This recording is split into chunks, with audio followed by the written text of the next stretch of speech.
Good evening, ladies and gentlemen. Thanks so much for tuning in to tonight's live stream. Sorry we were a little bit late. We had some technical difficulties with StreamYard. My name is Todd Schull. I'm the lead learner at the South Carolina Education Association Center for Educator Wellness and Learning, and we provide a whole host of professional learning resources. You can head on over to our website at cool.us, that's CEWL.us. I'll put the website up there. And on that website, you can search for all of the live streams that we do. We embed those on the website, and you can check out past offerings that we've had. There's also a form on the homepage. And if your school or district would like some free professional learning, all you have to do is fill out that form. An email gets sent to me, and we'll get back to you within about 2 to 3 business days to try to coordinate with you on setting up some free professional learning at your school or district. All brought to you by the SCEA and our Center for Educator Wellness and Learning. So excited about tonight's guest. He is a colleague of mine and someone who I deeply, deeply respect, who's done amazing work and is very, very conscious about liberatory design and just social justice. And so without further ado, I'd like to bring on Albert Jones. Albert, how are you doing tonight? I'm well. It's been a busy day, but we are doing well doing this work, and I appreciate being here with everybody this evening. Awesome. So, tonight's session really is about using the power of your voice and advocating. And of course, we talk about that a lot. But I feel like your voice is so powerful. I think what you have to say and what you've done to lead help lead our organization, some of our aspiring educators, our early career educators. You came out of the classroom and went and came to work here at the SCEA. Can you talk a little bit about that transition and what drew you to this line of this work in particular at the SCEA? Yeah, so for a lot of individuals, like Todd mentioned, Albert Jones, I taught here in Columbia, elementary ed major. And so I kind of got involved by accident. A member kind of recruited me into the SCEA. And then I started coming to some local meetings. And before I knew it, I was an elected officer. And then from there, I started to do some things statewide, started to attend some national events. And so from there, opportunity kind of presented itself, and I took it as an opportunity to really tap into doing the work of advocacy, doing the work of organizing, and really supporting our members across the state. So this is going into year 2 within this role, and I'm really grateful for that opportunity to really work with our members, work with our education employees. And it's really one of those stories of kind of homegrown and understanding South Carolina. Yeah, and one of the things I know that you're proud of is just the explosion and growth of our student the SCEA. Can you talk a little bit about our student SCEA? Yeah, so one of the things that we're really, really proud of is that an election season just wrapped up. And for the first time in a while, the student SCEA will have some state officers that really will man this program, our aspiring educator program, which is anyone who's going into a pre-service program in order to become an educator. And so we really look forward to their leadership. You have some folks coming from some HBCUs, as well as the College of Charleston, and then the HBCU is the South Carolina State University. So it's really been a program that I've really been proud of. They've really engaged and leaned into the work of advocacy, the work of really supporting educators and really leading the way right from where they are. We had Lobby Day about a couple weeks ago, and we had folks from College of Charleston and the University of South Carolina and Winthrop University. So that's Rock Hill, that's Charleston, that's Columbia, all there at the Capitol, having conversations with their elected officials and really engaging in that process of education. And so it really has been a really value-added piece for our aspiring educators, and I'm really, really proud of their work and their leadership. Yeah, and that's so critical that our young people entering the profession have that leadership mindset and have that mindset of being activists and being involved in using their voice in advocacy for the profession. Because I think too many times people go into the profession think they can close their doors and someone else will figure out all that stuff for them. Yeah, that's a big one. We talk a lot about how they're immersing themselves in right now in pedagogy and instruction and teaching and learning and data collection, but the reality is the business of education the politics of education are still occurring. And so they have to engage in the whole pie, and understanding that, if you're not in the room, if you're not making your voice heard, if you're not working together collectively, these decisions are still happening. They can either happen with you or they can happen to you. 100%. Well, are you ready to dive into your presentation? I am. Yeah, let's jump in. All right. So when we tap into your voice, our power, advocacy, and education, let's first of all just make sure we have a common definition of what advocacy is. So I'm going to use the traditional Merriam-Webster definition, which is the act or process of supporting a cause or proposal. So when we're thinking about this, when we're framing kind of what we're doing, let's just kind of keep that in mind. So tapping in, let's see if my slideshow loading. So let's go ahead and just start off with a land acknowledgement. So we begin by acknowledging that we meet on the traditional land served by the Cherokee people. That's where I am stationed, where my home is. We honor America's first people and all elders past, present, and emerging. And we are called on to learn and share what we learn about the tribal history, culture, and contributions that have been suppressed in telling the story of America. We invite you to think about the spaces you are inhabiting and the indigenous people who came before them and were stewards of the land. So definitely tap in to wherever you're living, understand and know that some indigenous tribe lived there at some point. So before we even kind of tap in to what advocacy is, let's talk about why this conversation is even essential. First and foremost, I was an educator that kind of started off by closing my door and just doing my thing in the classroom. And so I kind of saw there were a lot of things happening, a lot of decisions that were going on. And I've always been, even as a child, the type of person who asks why. That's a question. I like a justification. It's something that I'm really, really passionate about. And so that's kind of where it came in. The other piece, when we talk about advocacy and why are we even having this conversation, when I say this, I don't say this lightly. I really believe that lives are at stake.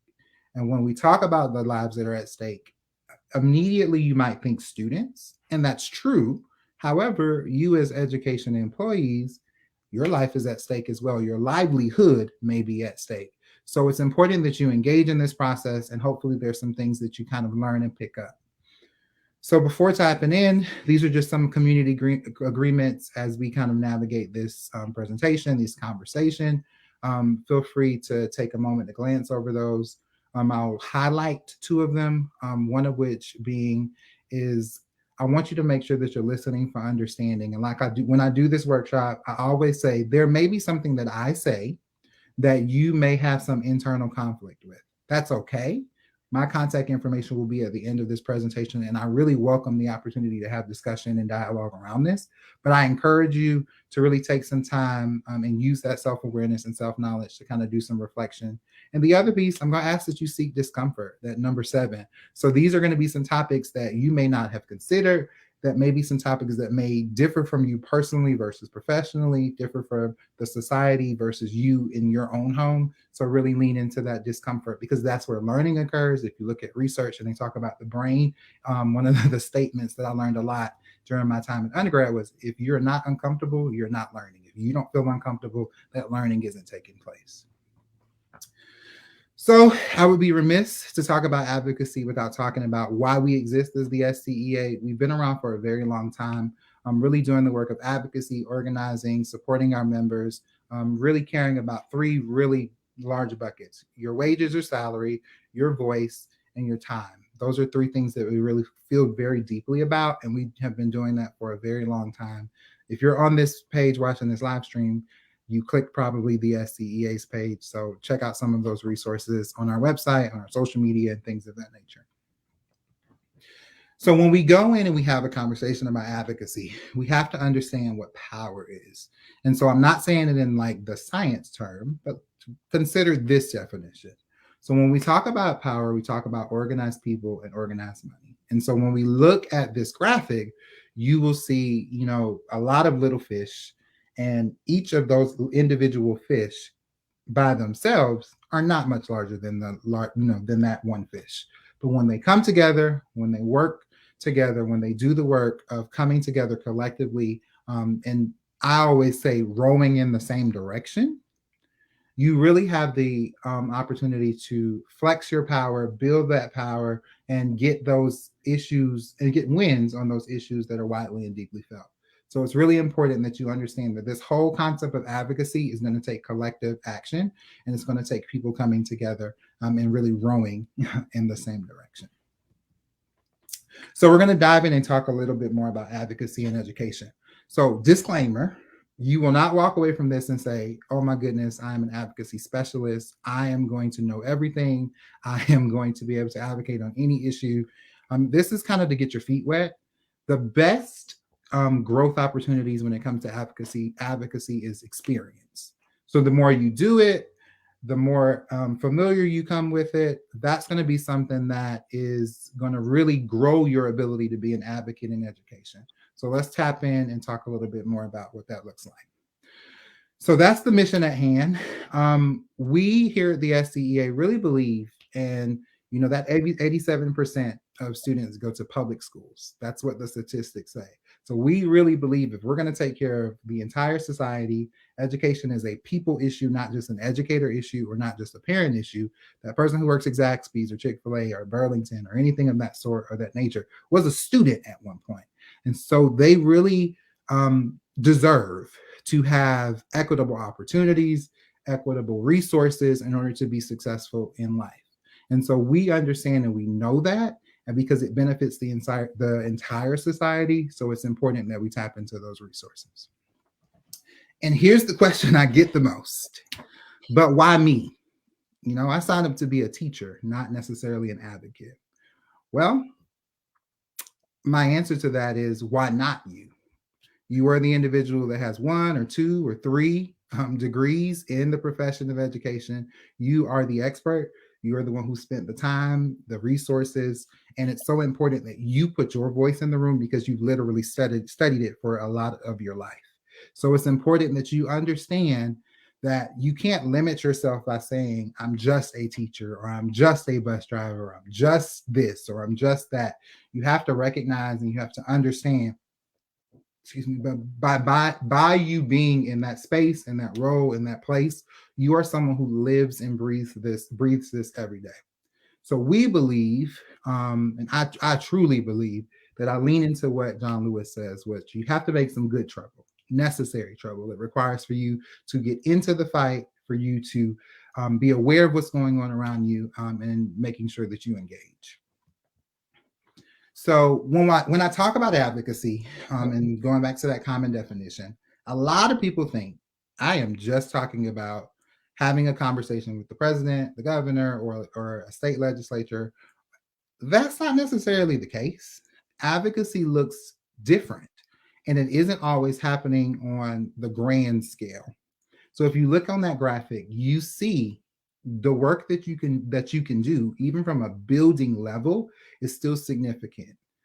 There was one time I remember having a conversation with a member, and it was about the car ride line. And so if you've been in elementary schools, you know that the car ride line is a thing. There are people who get in there like an hour or two ahead. And so one of the things that ended up happening was it just wasn't efficient. And so it was taking like 45 minutes to get through the car ride line. Through the work of like advocacy and not just complaining, but also offering solutions, that member was able to make some changes. It wasn't anything that's like earth shattering, but thinking about your working conditions, something as simple as cutting down the time in your car ride line, opening and closing doors, can in the long term make a big difference. So it's important that you understand that like advocacy is not just that big statement piece. You'll see some videos in this presentation that are some more, larger pieces to this, but understand that advocacy looks like the big and the small, the huge ask and the little ask. And it only happens when you are intentional about paying attention to what's going on, that you're intentional about having conversations and building the relationships with the folks that are in positions of power or have that influence. So jumping in to some of the basics. And so I'll get to what's on the right hand of the screen, but on the left hand of the screen, these are just some of the basics of how would I go about advocating. you're going to want to make sure you understand some of the issues that are going on. You see our framing: together we're stronger, together we're heard. If you do things by yourself, if one person, if Todd or myself were to just say things by ourselves, it only goes so far. Todd knows a lot of people, I know a lot of people. However, we need a lot of people with us in order to impact and have the change we want. I'll talk a little bit more about the media piece in the next slide, but you're going to want to make sure that you engage with other stakeholders. And so that means you may need to kind of think about, this may be an educational related issue. However, it's important that you tap into the community around you. The folks that might work park and recreations, or the folks that might work in the local businesses. Understanding kind of who might also care about some of the issues that you were sharing is important for the success. We'll talk more about messaging as we continue, but you're going to want to make sure you're consistent and clear with what it is that you are saying. Follow through. That's huge. If you said you were going to do something, do it. And then also, in addition to reflect. So if it's a situation where there was some action, or you did have a conversation with someone, think about, did I get exactly what I thought? Did the person react?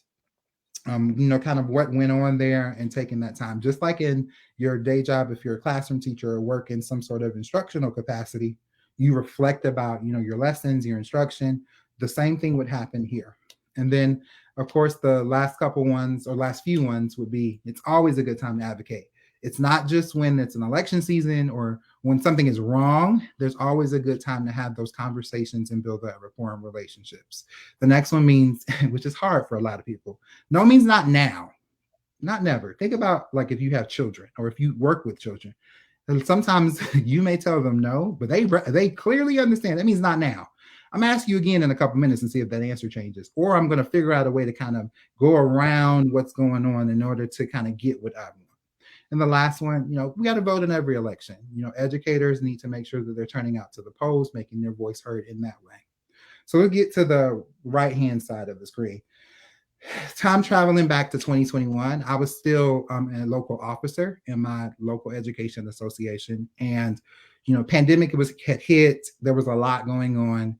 A lot of school board meetings were a little contentious or strenuous, and so this word, and you see the tweet, was used in order to really describe the pandemic at the time. For me, I found it unacceptable. I found it disgusting. I found it something that was just not right. So for me, in my growth as in advocacy, I did not start there at what you're about to see, and I worked my way up and brought people along with me. I had an opportunity to speak at a school board meeting, and this was my conversation to them after this particular school board meeting. That we collectively allowed a constituent to spew racism from his lips across the world. And I mean the world, because once it hits the internet, it's there forever. I stand firmly in my belief that we must maintain all CDC guidance, which includes wearing masks. However, I speak before you today as a co-conspirator for racial justice. We collectively, and I say we because at that moment we were all complicit in some way, allowed for this man to say something egregious that continues to impact Asian communities across the globe. To add insult to injury, this language was used during Asian American and Pacific Islander Heritage Month.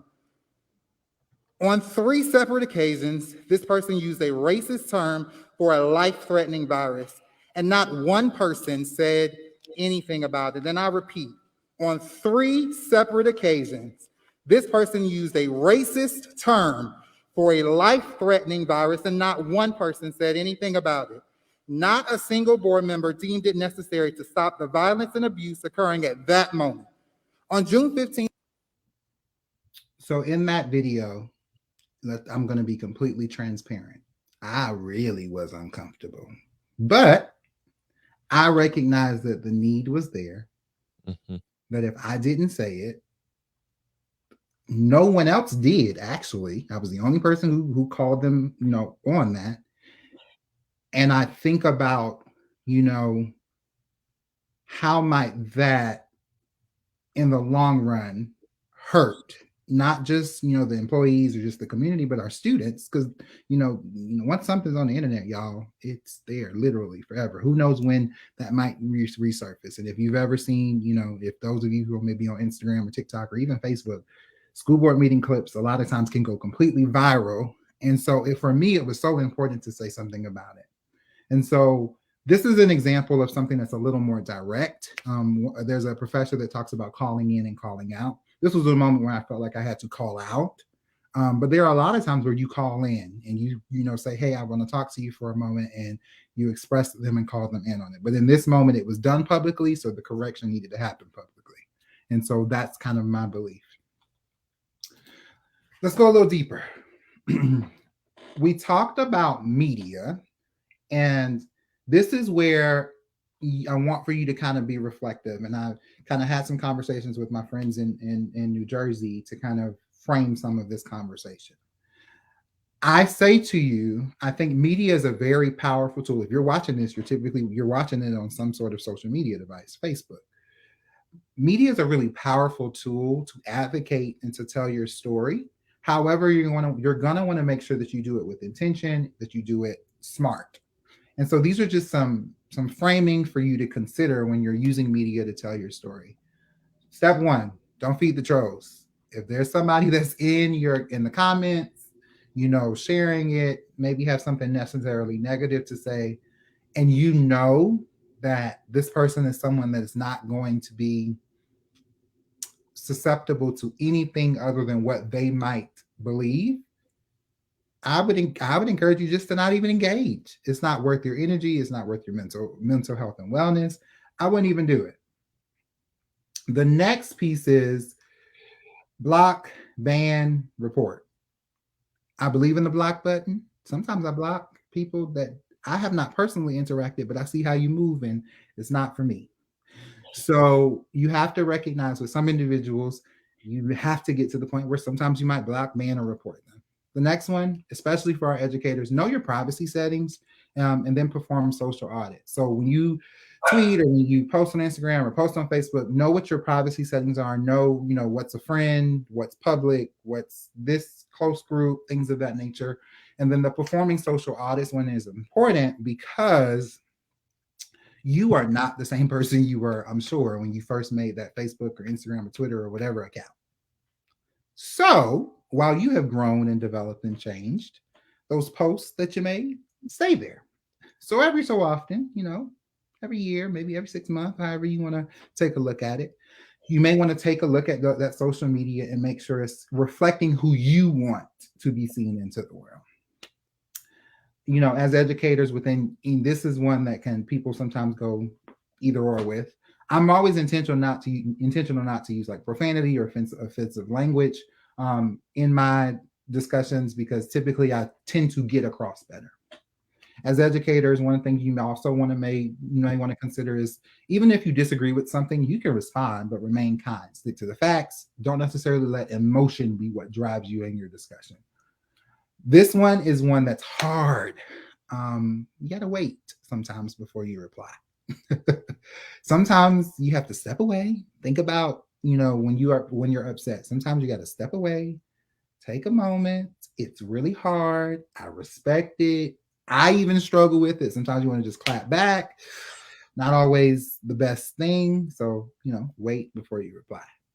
And then, of course, remember professionalism. Don't say anything that you're like, I would not want this screenshot and share it to the world. If it's something that you would prefer to have an inner thought or a private conversation with, I would encourage you to do so. So let's get into messaging. So anytime that you're advocating, something has to either be said or written or read or something of that nature. So words are going to be used. So let's kind of talk about what messaging is. I did see a comment about how do we bring this to locals. Please know that I will come. I have come all over the place. So please make sure that you reach out to me. You'll have my contact information. I'm happy to work with any local that might want this presentation or step 2 of this. So diving back into messaging. So this is what a message is. I won't read this to you. You can see it, but I'm going to focus in on the graphic a little bit more. And so for when we talk about messaging, please understand that everything that you say needs to be centered around students, because those are going to be the individuals that are, ultimately impacted. And so when you have conversations and you talk about issues that you may face as an educator, you need to be reflective, going back to the previous slides, and thinking about, okay, this really does impact students. Even, for example, and this is my personal example, when I was in the classroom working as an educator, I had 3 jobs. I, of course, taught Monday through Friday. I served Friday and Saturday, and Monday through Thursday, I was a tutor. So I tutored after school. So even from a wage, a salary conversation, it still impacted students, because I want you to think, I've worked all day from 7 to maybe 3:30, 4 o'clock. And then I would go and work an additional job. And then I would come home, wake up early, and do it all over again. Thinking about that, am I bringing my best self into the classroom every day? I couldn't be, because I was tired. And so it's important that we understand that if I'm going to bring my best self for my students, it is important that I don't have to worry about, my bills and things of that nature, and livelihood and food and all of those things that we need to be secure about, all those bottom tier foundational understandings that Maslow talks about. So with messaging, that's something that you want to think about. The next part, this is what it isn't. And to sum it up, y'all, a message isn't necessarily something that's hashtagable. And here's the reason why. Hashtags can be interpreted by different people. So what I may interpret it versus what Todd interprets it as isn't necessarily the same thing.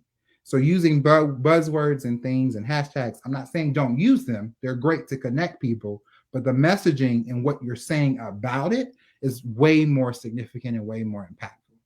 So when we think about messaging, you want to make sure that you are having that conversation of the student focus, making sure that you understand what you're talking about, and then making sure that it's not too complex, but also not too simple. Finding a happy medium. So here's some other strategies or techniques that you may want to think about when you're talking about messaging. First things first, words mean things. It's something that makes me chuckle a little bit, because I've heard it from a podcast, is what really put this thought in my mind. But you have to know kind of what you're talking about, who you're talking to, knowing your audience, and building some sort of rapport and relationship. If you know that an elected leader, if you know that some administration of some sort, has some sort of connection with you, they may have children that are around your same age, they may have pets, they may have some sort of understanding of some commonality between the two of you all, lean into that, because that's something that you all have in common, even if the issue is something that divides the two of you. If you take some time and you understand who you're having a conversation with, they're able to relate to you, they're able to have conversation with you, and it isn't like a jarring experience. So you may be serious about the issue, you may really care about the issue, but it isn't something that takes away from it, because there's a human interaction. That human to human interaction is key. These are a couple of additional strategies. And that last one is really important. A lot of times, it's not necessarily just what you say, it's how you say. My mama used to say that when I was growing up. But the last part is who is with you. When you're having the conversations around issues and things of that nature, it's important that you tap in and you understand that I have people with me that care about the same issue that we're having the discussion.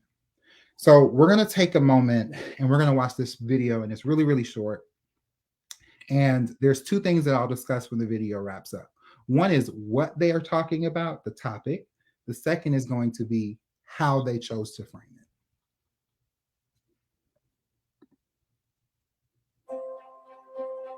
Think back. Remember when you first started to dream? A future flowered with seeds of possibilities, opportunity, college, a life built on beliefs, not budget. Too often, our dreams are deferred by student debt. College costs soar. Politicians cut programs that help, while banks and their wealthy shareholders profit. But together, we can right those wrongs. We can imagine a new road ahead. Can you see it? A future where fate isn't determined by where you're from or the size of your bank account, but how big you dream. Join NEA to create a better tomorrow today.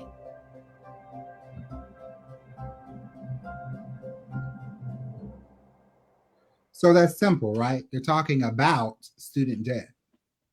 But the messaging and the conversation that is around it is super impactful because everyone at some point in life, regardless of your background, you've had a dream of some point, of some nature. And so it's important for that you find the moments that you interact and you can build rapport and relationship and the things that are, people feel and understand, and making those human to human connections are super, super, super important. Let me take it to my teacher hat, right? As an educator, they talk a lot about if they don't, that students don't care how much you know, what you know, they care about how you make them feel. And a lot of students, have to like you, for lack of a better word, in order to really have a really positive experience in your classroom. And so it's important that we understand that same concept that children may have, it translates into adulthood. All of those experiences, all of that background still stays with you as an adult. And it is so important that you make the relationships and the connections and finding the commonalities. So there are times where you may necessarily be, may be more assertive, or there may be sort of a more adversarial situation going on. But a lot of the times it truly benefits you to get to know individuals, know a little bit more about them, learn a little bit about them on a personal human to human connection. So it makes the advocacy and the messaging even that much more stronger, because it isn't just trying to butt heads. So let's revisit advocacy. Let's kind of bring the messaging in to what we discussed initially. So when we talk about advocating, I want you to put it in the frame that's presented in front of you. This frame should look familiar to you because it is essentially what every educator has done when they wrote a lesson plan. So let's make some connections. So when you prepare as an instructor, you're gathering your materials, you're figuring out, okay, who knows what? If I need to group students, how am I grouping them? I'm having a conversation with a family before the school year starts to make sure I understand more about the student. I'm having the conversation. So you're preparing. In the advocacy world, you're engaging the members and you're having conversations around their issues and what they care about. You're engaging your community. You're thinking about a goal. A lot of times, even in advocacy, where we write SMART goals, and you all know what those are. And so I ain't explaining them. And they're going to engage the public as well. So all of those things are important because it gives you a great and sturdy and healthy foundation. You're going to go into plan. You're going to write that plan out. Talk about, what are your targets? What do you want to do? Talk about how do you want to talk about it? How are you going to engage, media on social media or in person? What's your messaging? What's the environment? Is this something that people are even ready to advocate for? Sometimes we say, this needs to change now. But if I'm the only one that cares about it enough to do anything about it, the ground isn't fertile and ready for that change to happen. Something else has to happen for that to happen. You're going to act. That's that follow through piece. Do whatever it is that you're going to say you're going to do. Collect those petitions, or you're going to show up to those school board meetings consistently, or you're going to do that campaign where you're writing your elected official. And so those are some of the pieces that you're going to do. And then, of course, that next piece is going to be to you evaluate. How did it go? Did you do what, was the result what you wanted to happen? Did those pieces work out? I reflected about it. And so I'm going to go to this next one, because when you do all of that and you get back to that evaluation, you end up in a situation where you're back preparing. While you're talking about what's happening, it's kind of, a cycle. You may have gotten what you wanted, you may have not gotten what you wanted, but ultimately it becomes a situation where you're preparing for the next thing.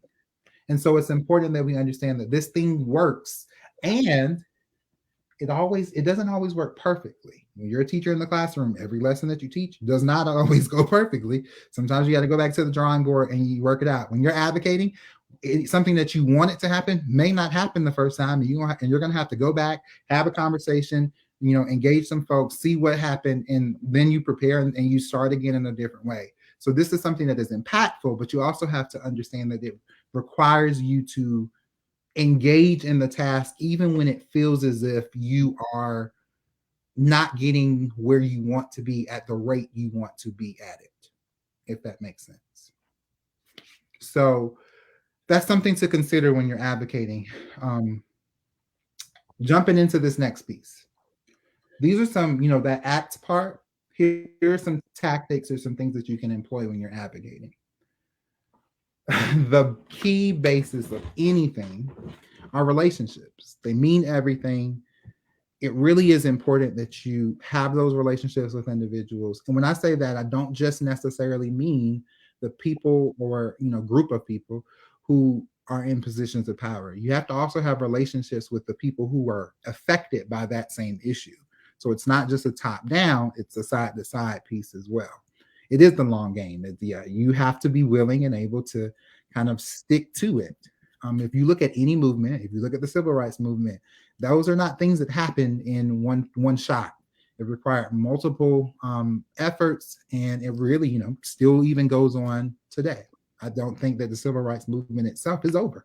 I think we're living in 2023, with it continuing. So here's some tactics.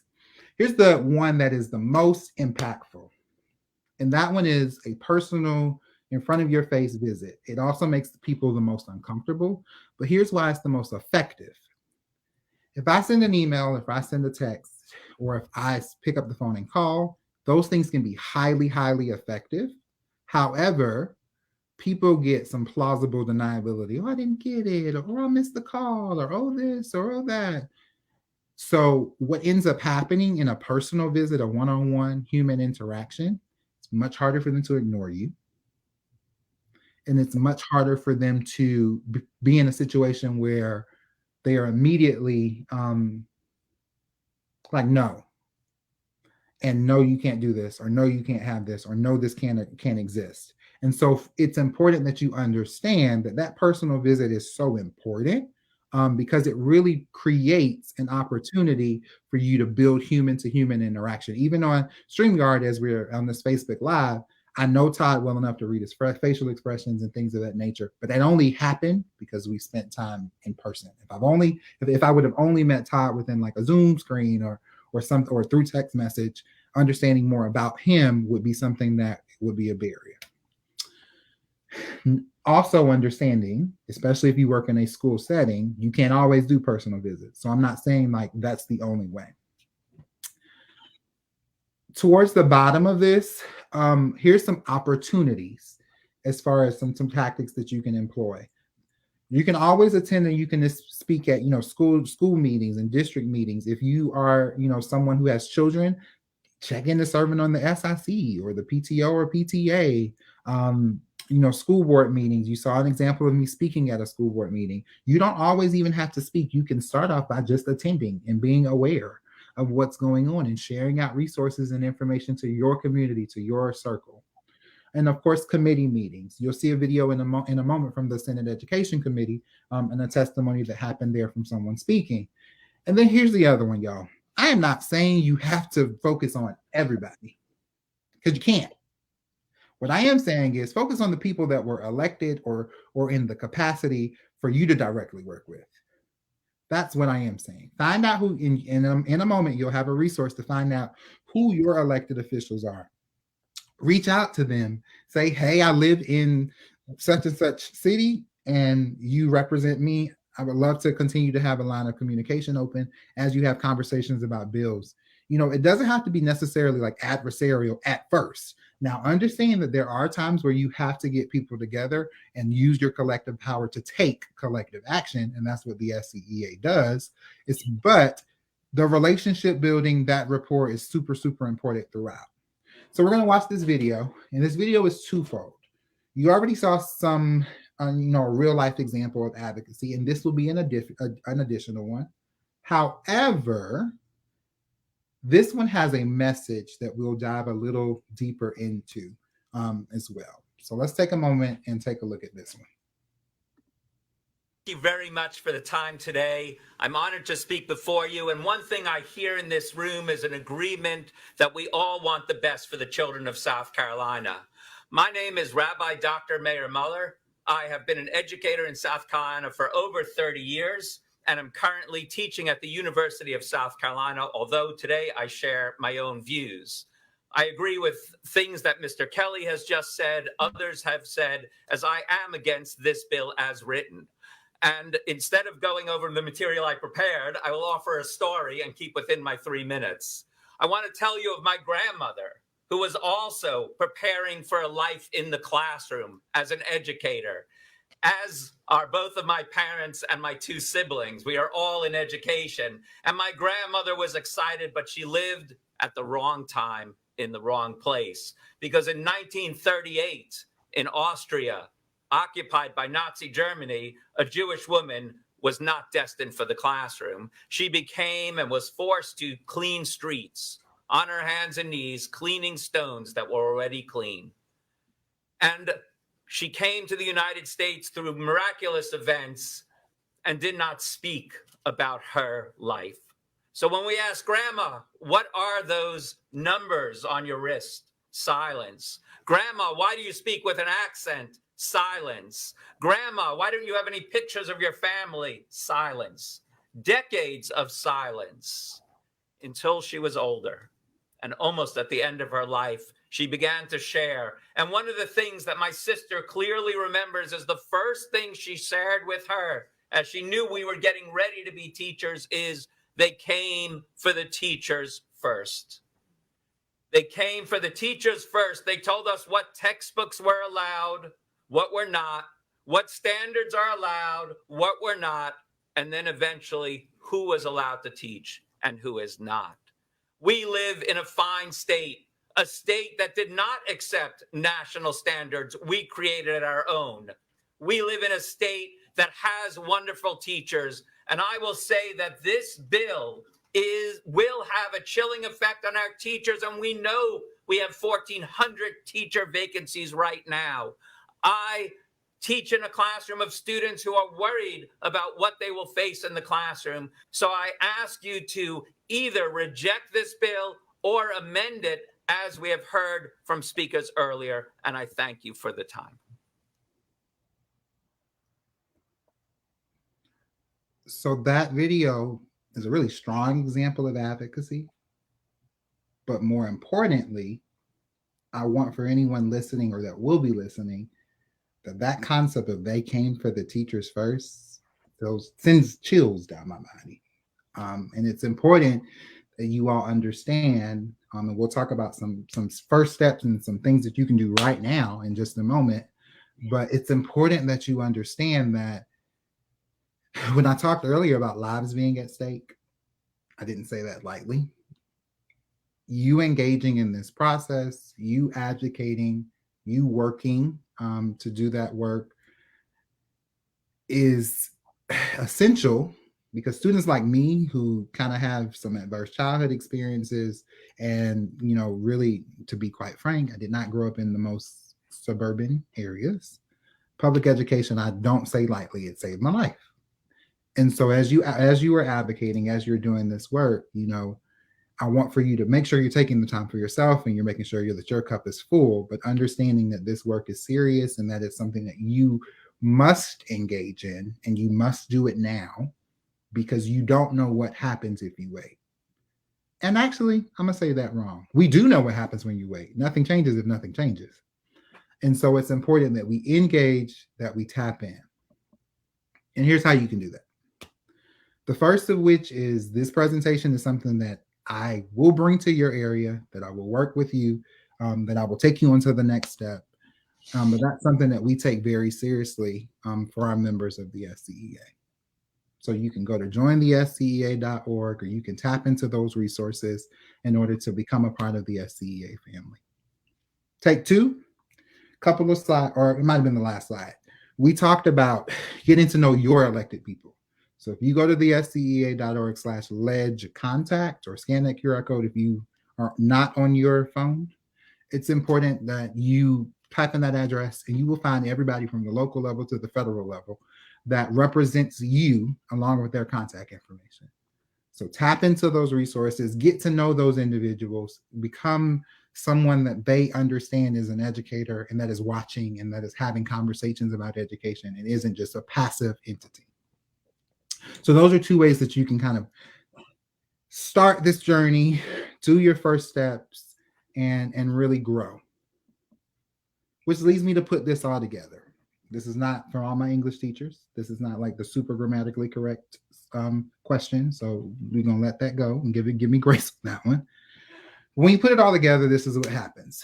You have who, figure out who that problem is, what are the most effective tactics? What are your activities? What are your actions that demonstrate and leverage the power? Whom, who are those, key decision makers? Who do you need to be reaching out to? And these are not necessarily just the people who will make the change for or are in the position of power. These are also your community members, your fellow education employees. And so when y'all know, if we don't say when something will happen, it typically doesn't. I have some clothes that I need to fold that are laying on a couch. I need to put a win on that because I know I'm not doing it tonight. So, and then the last one is being how what are your resources that it will take in order to achieve that change? Time, your people, there may be financial pieces, maybe energy. How much time will you allot each day to a particular issue? And so when you put it all together, it's who will do what to whom, when, or how much. So I want you to kind of keep that as a frame. It's something that could support the work that you do when you're advocating. I will only, we got the time. I'm gonna play both of these. So these are what our members say about the SCEA that I think that will be impactful for you to hear, and understanding the work that we do and why it's important for that you connect, and also will fuel you in the work that you do in advocacy. So just so much hearing from some of the other speakers, realizing that, I'm doing the right thing, even if I'm getting pushed back, and standing up for my kids is always the right thing to do. And just being here, hearing that. So that is one of our members. And so here's another one. What's been empowering? Going to the different sessions that I did in True Colors and I did in Mindfulness as well. Knowing that there are a group of people, or we have an organization that's out there who's willing to offer these services to our schools, to our district, and that we're not in it alone. And for the most part, for teachers, we don't need a lot. We would love money, but money is not the reason why we enter this profession. Like, we just want recognition. We want somebody to know you are stressed. And here are some things you can do with just acknowledging, what we do is very valuable, and we need people to advocate for us. So this organization most definitely is an organization that really asks for it. I'm also part of the Entrepreneur Local, so that's how I know all those things. Yeah. So those are just two of our members, unprompted conversations. This is not like an ad, but it became an opportunity for them to just speak about a conference that they attended. And, not a shameless plug, but we will be doing this Aspiring Educator and Early Career Educator conference again come April 15th. And so that information has been out.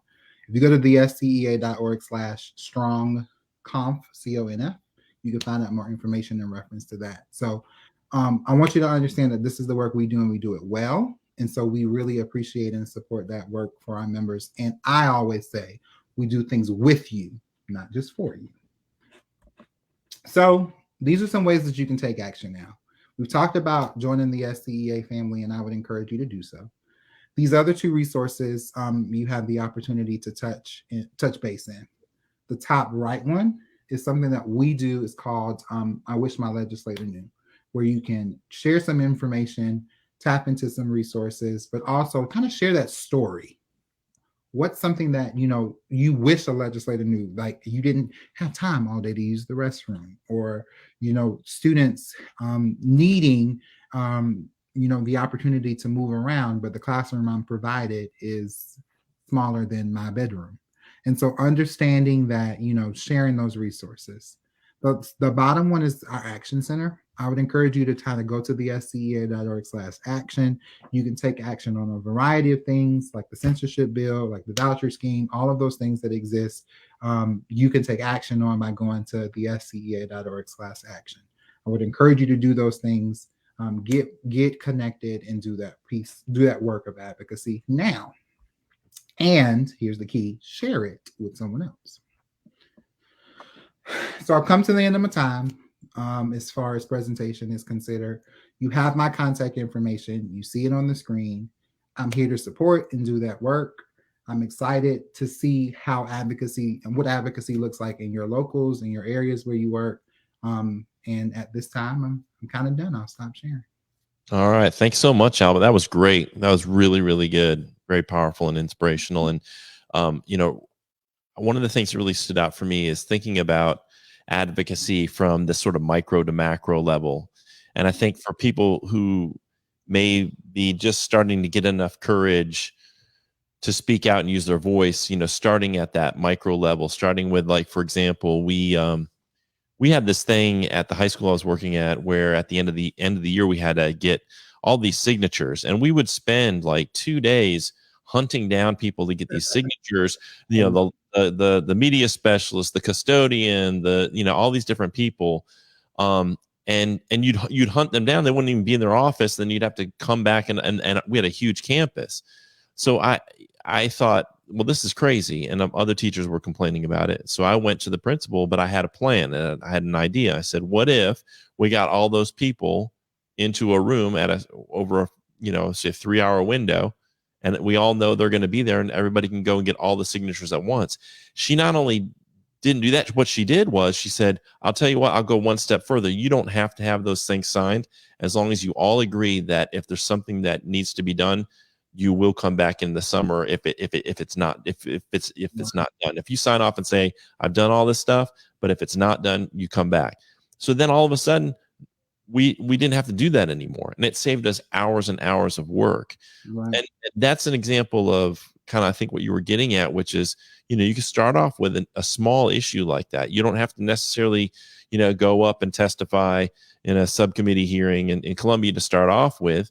Start off there with things that are common issues and go to your building leaders with potential solutions.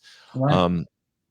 And that helps make the lives of your life and your colleagues' lives better. But what's great is when we can have someone who is a member of their union at each school, right, who is a representative, and then we can have all these people in the school coming together under the SCEA banner. And now you've got the backing of not only just a couple of people or yourself, you've got this group, you've got a statewide group, and you've got the NEA, so you're advocating and you have power built at your local level, your state level, national level. Leveraging that is so powerful. It is. And having that opportunity to bring those individuals together, it will be huge. And sometimes we forget it's not just the people that are in the classroom, your ESPs, your educational support professionals that deal with all of the things that, let's be real, most certified teachers don't. It's important that, you bring those individuals into the conversation as well. So I think it's important that, across the board, we're having that conversation, we're building, that collective voice, that collective action, the collective power, and doing that work in every nook and cranny of South Carolina. And the other word, we talked about this the other day, is solidarity. It's like things may be great at your school or in your district. That's a big one. But if you know of people who are suffering in another district, maybe a neighboring district or one across the other side of the state, it's our obligation not to just fight for ourselves. Like, oh, I've got everything I need and want. We've got good resources. We've got to come together and really tap into that word solidarity. Like anybody who's suffering, whether it's a bus driver or a teacher in, an under-resourced district or school, we need to be their champion too. It's not just about what happens to us as individuals, and our profession really needs to embrace that word. Yeah, it's the culture of a lot. It's really, if we're going to be quite frank, it's American culture, that individualism culture. We need to really think about how has that served us and how will that keep us. And so a value that we really employ is an injury to one is an injury to all. That's And right. so if any single person is dealing with a particular issue, I care about it because it could, first of all, could very easily be me, but Yes. also it's a situation where why would you not want for everyone to be on an equitable playing field? And kind of going back to what that rabbi said, listen, if they can exploit people in your neighboring district, it's only a matter of time before they're going to exploit you. Right. So we got to stop exploitation right at its root, wherever it pops up, like a game of whack-a-mole. We gotta stop it there. Because Right. if we tolerate that, then it, like I said, it's just a matter of time before it creeps into the next district and eventually to you. So exactly. So thanks so much for your time, Albert. Really, really great stuff. I hope that folks, a lot of people tuning in tonight, and thanks to all the people who tuned in. Appreciate them and everything that you do, and looking forward to being at that conference with you in April. Sounds good. Thank you so much, Todd. Thanks, man. All right, that's Albert Jones, amazing leader at the SCEA and such a great voice for the education profession. Thank him so much for his time tonight. Thank everybody looking through here tonight. We had folks from the Berkeley County Education Association. We had Stacy, Nat, Sydney, Keneal, Todd, Cindy, Bessie, Kimberly, so many people tuning in and commenting. Thank you so much for your comments. I want to remind everybody, if you would like to learn more about the SCEA, you're not currently a member, you'd like to just learn more, you can connect with us. Just go to the scea.org/connect, put in your information. We'll reach out to you and just have a conversation about who we are and what our values are and what our benefits are and what the SCEA is all about. And if you look at the bottom of your screen, if you're interested in joining, you can go to jointhescea.org, or you can text the word join to 48744. So simple. Sign up. An amazing movement that we're building. We continue to grow and grow and grow. We've grown by well over 600 members just in the past year, and we're so proud of that growth and seeing the re-strengthening of our union. And so we want you to be a part of it. We want your voice. You know, Albert's saying it. Everybody needs to use their voice, and everybody needs to use their voice now. And there's no better way to do that than joining with us at the SCEA to build this movement to deliver the kind of schools that you deserve, that your students deserve. This is about justice. This is about protecting our public schools, because right now they are under attack. And unfortunately, I don't know when that attack is ever going to end. So we've got to come to the defense of public schools. Albert mentioned how critical public education was to him in his life. To my grandfather, if it weren't for public education, my grandfather wouldn't have been able to get an education, and I wouldn't be here. I wouldn't be on this live stream right now. My mom was the first person in her family to go to a public college, SUNY Oswego in upstate New York. So that was thanks to public schools, a free public education. So my 3 kids have gone to public schools. This is critical to my family, and it has been the essential thing that has helped us achieve and to succeed. And we've got to protect that institution for future generations, because it is under attack. And the SCEA is the leader in this state, and the NEA is the leader in this country in protecting the institution of public schools. So thanks so much for being a part of the movement. And if you're not, we encourage you to be a part of that movement tonight. We will not be having some live streams. I don't think. We may have some pop-up impromptu live streams, but nothing scheduled for the next week or two. We've got spring break coming up, and we do have something coming up, though, that I'm going to tease right now. We are getting ready to launch information on a mindfulness retreat for this summer that'll take place in the mountains of North Carolina. I don't have the details locked in yet, but I almost do, and we'll be announcing that. So be on the lookout through all of our social channels for information on an upcoming mindfulness retreat. If you're interested in that, you can reach out to me. I'll make sure that you get that information once it's available. So without further ado, thanks so much to Albert, and thank you for watching, and we will see you on the next broadcast. Have a great week and a great weekend. Get some rest, take care of yourself, and we'll see you next time.